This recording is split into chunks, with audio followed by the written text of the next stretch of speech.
Hi అండి, ఎలా ఉన్నారు? అందరు బాగున్నారండి? మేము కూడా బాగున్నామండి. దేవుని కృప వల్ల అందరూ బాగుండాలని కోరుకుంటున్నాను.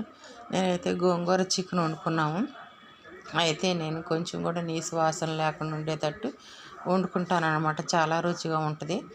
అయితే ఉల్లిపాయ పచ్చిమిరకాయలు కోసుకొని అవి నూనెలో వేపుకొని అవి ఆగటం కోసం కొంచెం సాల్ట్ను కొంచెం పసుపు వేసుకొని వేపుకుంటాను.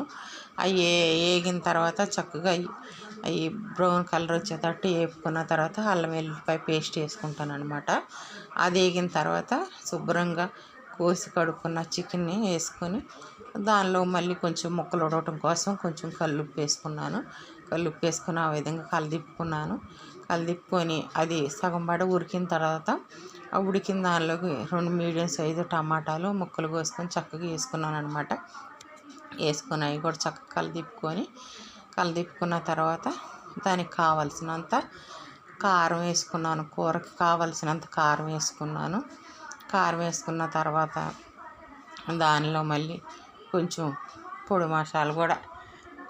మసాలా వేసుకున్నాను. మళ్ళీ కారానికి సరిపడా కూరకి కావాల్సినంత మళ్ళీ కల్లుప్పు కొంచెం వేసుకున్నాను. వేసుకున్న తర్వాత మళ్ళీ కొత్తిమీర నీళ్ళు వేసుకున్నాను. నీళ్ళు వేసుకున్న తర్వాత కొత్తిమీరను కూడా కొంచెం వేసేసుకున్న కూరలో. కొత్తిమీర కూడా వేసుకున్న తర్వాత మళ్ళీ శుభ్రంగా కడిగి పెట్టుకున్న గోంగూరను కూడా దాంట్లో వేసుకున్నాను.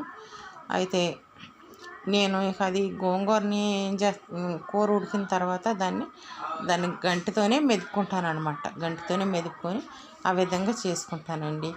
చాలా రుచిగా ఉంటుంది. మీకు నచ్చితే మీరు కూడా ఆ విధంగా చేసుకోండి. సరే అండి, బాయ్ అండి.